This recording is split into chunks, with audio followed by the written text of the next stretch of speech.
Meski waktu pendaftaran masih dibuka hingga November 2023 mendatang, namun 3 nama calon presiden atau capres telah diumumkan masing-masing partai. Mereka adalah Prabowo Subianto yang diusung Partai Gerindra dan PKB, Anies Baswedan yang diusung Partai Nasdem, Partai Demokrat dan PKS, serta Ganjar Pranowo yang diusung PDIP dan P3. Meski nama-nama tersebut masih bisa berubah, namun rupanya 3 nama tersebut kerap menempati 5 besar kandidat capres berdasarkan hasil survei sejumlah lembaga survei.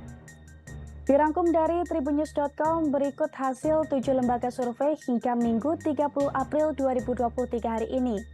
Pertama, survei terbaru SMRC Tribunars. Hasil suara Ganjar unggul dibandingkan 2 saingannya, Prabowo Subianto dan Anies Baswedan. Dalam survei pemilihan kritis yang dilakukan pada tanggal 25 hingga 28 April 2023, bentuk pertanyaan terbuka, Ganjar Pranowo dipilih oleh 20,8%, lalu disusul Prabowo Subianto sebanyak 15,8% dan Anies Baswedan sebanyak 11,4% dan nama-nama lainnya jauh di bawah mereka. Sementara dukungan mereka pada Prabowo Subianto sebesar 18,3% menjadi 15,8% dan pada Anies 10,7% menjadi 11,4% pada kurun waktu yang sama. Lalu yang kedua, survei Poltreking Tribunars. Berdasarkan survei ini, nama Ketua Umum Partai Gerindra Prabowo Subianto berada di urutan teratas.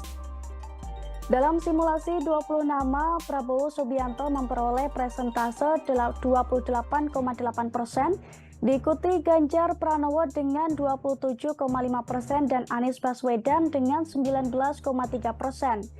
Direktur Eksekutif Poltreking Indonesia, Hanta Yuda mengatakan, angka tersebut dihasilkan sebelum Ganjar dideklarasikan sebagai capres PDIP. Adapun survei Poltreking Indonesia sendiri digelar pada bulan Februari, Maret, dan April 2023 dengan masing-masing melibatkan 1.220 responden yang tersebar di seluruh wilayah Indonesia. Lalu yang ketiga, survei Lembaga Survei Indonesia atau LSI. LSI merilis hasil survei elektabilitas Capres 2024 terbaru di mana Menteri Pertahanan Republik Indonesia Prabowo Subianto menempati posisi puncak dengan perolehan 30,3%. Dalam simulasi 3 nama Capres, Prabowo yang juga Ketua Umum Partai Gerindra unggul dari Gubernur Jawa Tengah Ganjar Pranowo dengan elektabilitas 26,9% dan mantan Gubernur Jakarta Anies Baswedan yang meraih 25,3%. Namun dalam survei terbaru ini, tingkat elektabilitas Ganjar telah mengalami penurunan yang signifikan. Pada Februari, elektabilitas Ganjar berada di angka 35%, namun pada April anjlok sebesar 8%. Survei LS ini dilakukan pada 31 Maret hingga 4 April 2023. Lalu yang keempat, survei Indikator Politik Indonesia Tribunars. Lembaga Survei Indikator Politik Indonesia merilis hasil survei yang mengangkat tema isu-isu mutakhir dan dinamika elektoral pasca batalnya Indonesia sebagai tuan rumah Piala Dunia U20. Direktur Eksekutif Indikator Politik Indonesia Burhanuddin Mahtadi, ia menjelaskan dari hasil temuan Indikator Politik Indonesia, jika pemilihan presiden diadakan sekarang, nama Menteri Pertahanan Republik Indonesia Prabowo Subianto dinyatakan sebagai pemenang dengan perolehan 32,7%. Kemudian disusul Gubernur Jawa Tengah Ganjar Pranowo sebesar 27,9% dan mantan Gubernur DKI Jakarta Anies Baswedan sebanyak 22,2%. Adapun survei indikator dilakukan dalam rentan 8 sampai 13 April 2023 dengan melibatkan 1.212 responden. Yang kelima, survei Polmark Indonesia Tribunars. Hasil survei opini publik di 78 daerah pemilihan atau dapil di Indonesia pada 23 Januari sampai 17 Maret 2023 yang dilakukan Polmark Research Center Polmark Indonesia menunjukkan tingkat elektabilitas 3 tokoh yang digadang akan maju sebagai calon presiden pada pemilu 2024 berada di posisi teratas.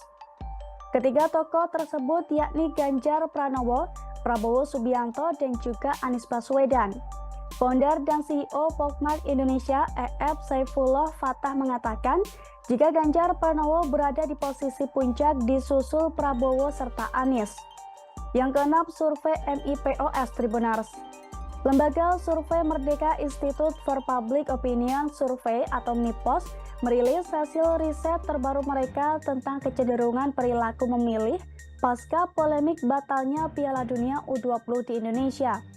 Berdasarkan hasil temuan survei, elektabilitas Ganjar Pranowo mengalami penurunan menyusul penolakan terhadap keikutsertaan timnas Israel yang disinyalir menjadi penyebab dicoretnya Indonesia sebagai host Piala Dunia U20 tahun ini. Elektabilitas Ganjar turun menyentuh 16,8% dari sebelumnya, berada di kisaran 20% pada survei November 2022. Sementara itu, dalam survei tersebut, apabila Pilpres dilaksanakan saat ini, sebanyak 33,6% responden menyatakan akan memilih Prabowo Subianto. Lalu posisi kedua diambil alih Anies Baswedan dengan elektabilitas 21,5%, disusul Ganjar Pranowo 16,8%. Lalu yang terakhir ada survei Indonesia Barometer Tribunars. Nama Ganjar Pranowo unggul dibandingkan Prabowo Subianto dan Anies Baswedan. Hal itu berdasarkan survei terbaru Indobarometer. Dalam rilis survei tersebut, Indobarometer melakukan 3 simulasi, yakni simulasi 5 nama capres, simulasi 3 nama capres, dan simulasi 2 capres.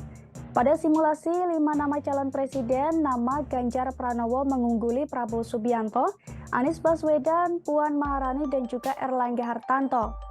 Ganjar Pranowo memperoleh suara dari responden sebanyak 29,4%, disusul Prabowo Subianto 27,5% dan Anies Baswedan 23,9%, lalu Puan Maharani 1,4% dan Erlangga Hartarto 0,3%. Tanya dalam simulasi 5 nama, pada simulasi 3 nama calon presiden, nama Ganjar Pranowo kembali mengungguli Prabowo dan Anies Baswedan. Perolehan suara untuk Ganjar Pranowo dari responden mencapai 30,3%. Sementara untuk Prabowo Subianto 28,4% dan Anies Baswedan 25,3%. Saat pilihan dikerucutkan menjadi hanya 2 calon presiden, nama Prabowo Subianto justru unggul jika melawan Ganjar Pranowo dan jika melawan Anies Baswedan.